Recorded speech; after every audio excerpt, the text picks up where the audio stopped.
ఇప్పుడు అంటే న్యూస్ పేపర్స్లో రెగ్యులర్గా వినబడుతున్నటువంటి అంశం ఇంటర్మీడియట్ విద్యార్థులు బిల్డింగ్ ఎక్కి దూకి ఆత్మహత్య చేసుకున్నారని, అలాగే మెడిసిన్ విద్యార్థులు అంటే ఉన్నత విద్యలు అభ్యసిస్తున్న వాళ్ళు అభ్యసించాలని ఎంట్రన్స్ పరీక్షలు రాసిన వాళ్ళు కూడా మన కోటిలో చూసాం. విభిన్నమైనటువంటి అంటే మన రాష్ట్రంలో కాకుండా దేశం మొత్తంలో కూడా అంశాలు చూస్తూ ఉంటాం. కాబట్టి it's time to share something అని చెప్పి మీ ముందుగా రావడం జరిగింది. అంటే we are all possessive somehow towards success. మధ్యతరగతి ఇళ్లలోంచి వచ్చినటువంటి విద్యార్థులుగా సాధారణంగా ఉండేటువంటి ఒత్తిళ్ళు నాకు తెలుసు. ఎలా ఉంటాయంటే, ఓ పక్క కోపం వచ్చినప్పుడు దేంట్లో ఎందుకు చచ్చిపోవచ్చు కదా అని తండ్రి అనడమో తల్లి అనడమో రెగ్యులర్గా వెంట పెరుగుతాం మనం. అంటే కోపం వచ్చినప్పుడల్లా తల్లి లేదా తండ్రి అరే ఎందుకు పనికిరాకుండా తిరగడం కంటే ఎందులో పడి దూకు చచ్చిపోవచ్చు కదా అనేటువంటి మాటలు మనం రెగ్యులర్గా వింటూ ఉంటాం. అది ఎందుకు జరుగుద్ది, ఎలా జరుగుద్ది అనేటువంటిది ఆ వయసుకి ఆ క్షణానికి ఆ ఉద్రేకానికి మనకు అర్థం కాదు.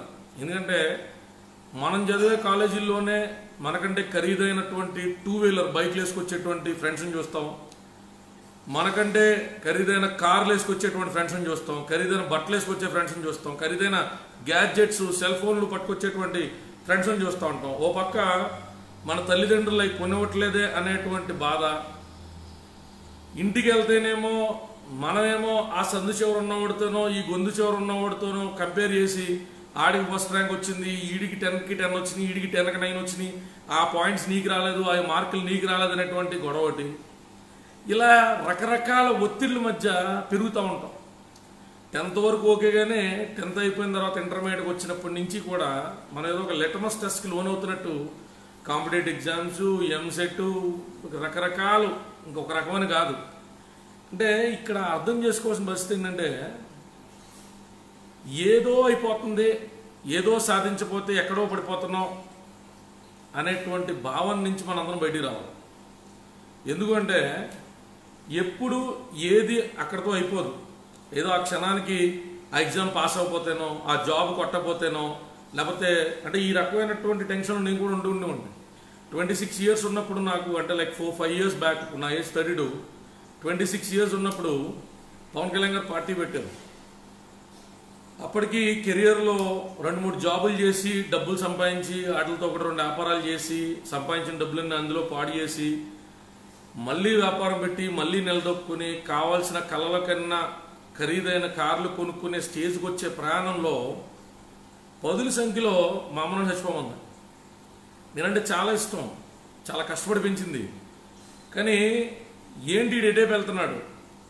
ఇంజనీరింగ్ టైంలోనేమో గొడవలంటూ గోళ్ళంటూ తిరుగుతూ ఉండే, ఇంటర్మీడియట్ అయిపోయిన తర్వాత ఇంజనీరింగ్ 4 సంవత్సరాలు చదివేసి ఏ సత్యంలోనో లేకపోతే ఇన్ఫోసిస్లోనో టీసీఎస్లోనో జాబ్ కొట్టేస్తాం, బంధువుల పిల్లలందరూ జాబులు కొట్టినాడు, మనం కూడా జాబులు కొడతాం అనేటువంటి ఆలోచనలో మనమేమో గాడి తెప్పేసి అప్పుడు దాకా ఇంటర్మీడియట్ అంతా కార్పొరేట్ కల్చర్లో చదివి ఇంజనీరింగ్ రాగానే ఒక్కసారిగా రెక్కలు వచ్చేసి అప్పుడే కొత్తగా బీర్లు అలవాటు అవ్వడం, ఫ్రెండ్స్ అలవాటు అవ్వడం, నైట్ అవుట్లు అలవాటు అవ్వడం, సినిమాలు, షికార్లు, బంకులు, అప్పుడే కొత్తగా ఆడపిల్లల పరిచయాలు, ఇలా రకరకాల దరిద్రాల్లో చదువు 80%, 85% ఉండేది కాస్త 60-65కి రావడం. ఫస్ట్ ఇయర్ భగవంతుడి దేవాలు సప్లీ లేకపోయినా సెకండ్ ఇయర్కి వచ్చేసరికి సప్లీలు ఉండడం, కాలేజ్ సస్పెన్షన్లో, డిటెన్షన్లో, ఇన్ని గోళల్లో ఇంటికాడ ఏదైనా గొడవ వచ్చినప్పుడల్లా మా అమ్మ అనే మాట, ఎందుకు చచ్చిపోవచ్చు కదా, ఇంటికి బతికి అత్తమాను కాలేజీల నుంచి కంప్లైంట్లు, ఫోన్లు, గొడవలేదు. నాకు అర్థమయ్యేది కాదు. అంటే ఈ కంపారిజన్ ఏంటి, మాట ఇంట్లో వాళ్ళు తిడుతున్నారు ఏంటి అంటే, ఆ ఆవేదన కొంచెం వయసు వచ్చిన తర్వాత అంటే 20sలో 14 నుంచి 20-21 దాకా ఒక భయంకరమైన కన్ఫ్యూజియస్ స్టేజ్ అనమాట. అంటే సొసైటికల్గా ఉన్నటువంటి మన సర్కిల్, బయట ఉన్నటువంటి ఫ్యాషన్ ట్రెండ్స్ అవన్నీ ఫాలో అవుతా మనం కూడా ముందంజలో ఉన్నామని చూపించుకోవాలనే ఒత్తిడి, ఇంటికాడేమో చాలినటువంటి ఆర్థిక పరిస్థితులు, లేకపోతే మనమో మన చెల్లో మన అక్క ఉంటే వాళ్ళని కూడా పెంచాలనేటువంటి టెన్షన్లో ఇంట్లో వాళ్ళు, ఈ రెండిట్ల మధ్య మిస్ మ్యాచ్లో పక్కన అవహేళన చేసే స్నేహితులు, ఇన్ని దరిద్రాల మధ్య నిజంగా ఈదుకు రావడం అనేటువంటిది కష్టంగానే అనిపిస్తుంది. కానీ వాస్తవం ఏంటంటే, మనం ఎన్ని మాట్లాడుకుని ఏం చేసినా టైం గోస్ ఆన్.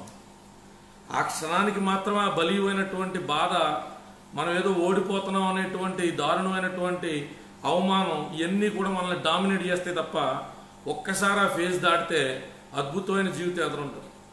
ప్రయాణంలో ఎవడు రాజు అవుతాడు, ఎవడు రెడ్డి అవుతాడు, ఎవడు ఏ స్థాయికి వెళ్తాడు ఎవడికి తెలియదు.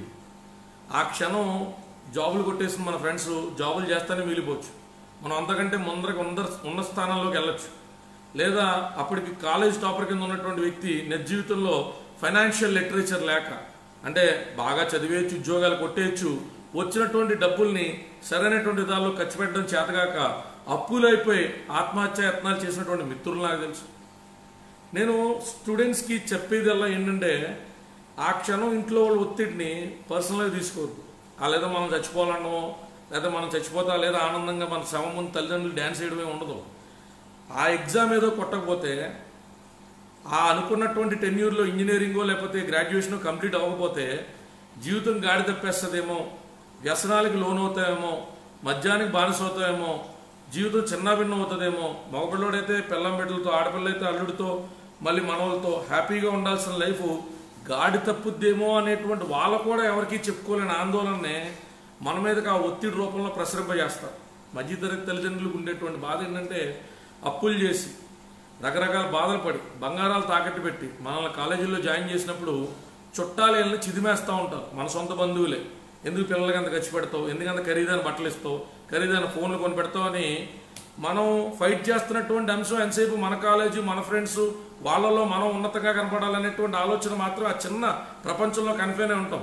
కానీ తల్లిదండ్రులకు అలా కాదు. తండ్రి బయటకు వెళ్తే కొలీగ్స్ అడుగుతారు. కొంతమంది ఉన్నా లేకపోయినా పిల్లల గురించి ఎక్కువ చెప్పుకునేటువంటి బ్యాచ్ బాపత కూడా తగులుతూ ఉంటారు.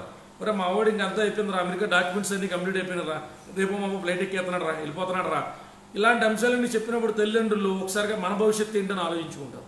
అక్కడి నుంచి అసహనానికి గురవుతారు. అక్కడి నుంచి కోపంలో మన ఏదో నాలుగు మాట్లాడతారు. మన అకాడమిక్ పెర్ఫార్మెన్స్ బాగోనప్పుడు, కెరియర్లో మనం సక్సెస్ అవుతున్నటువంటి నమ్మకం వాళ్ళకి కలగనప్పుడు, ఆ నిరాశ నిస్పృహల్లోంచి వాళ్ళేదో మాట వరుసకి మనం చచ్చిపోండి అంటే మనం చచ్చిపోతే ఆనందంగా ఉంటాం కాదు. 15 సంవత్సరాలు ఆడపిల్లలు, 14 సంవత్సరాలు మగపిల్లలు చచ్చిపోతున్నారంటే నిజంగా శోచనీయమైన విషయం. లైఫ్ చాలా పెద్దగా ఉంటుంది అబ్బా.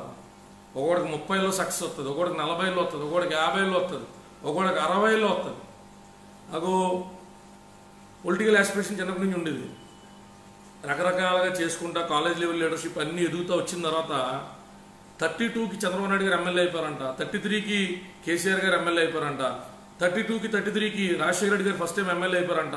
అలా ఫస్ట్ టైం ఎమ్మెల్యే అయిన వాళ్ళు కెరియర్ గ్రాఫ్ బాగుంటుందంట పాలిటిక్స్లో అని బోలు కావాలి. కానీ 25, 26 పవన్ కళ్యాణ్ గారి పార్టీలోకి వచ్చినప్పటికీ అన్న ఆశలు లేవు. కానీ క్రమేపీ పొలిటికల్ ట్రావెల్ వచ్చిన తర్వాత 32కి ఎమ్మెల్యే అయిపోవాలని భయంకరమైన కాంక్ష పెట్టుకుని ఇంక ఇష్టం వచ్చినట్టు తెగ పని చేసుకుంటూ వెళ్ళిపోయాం.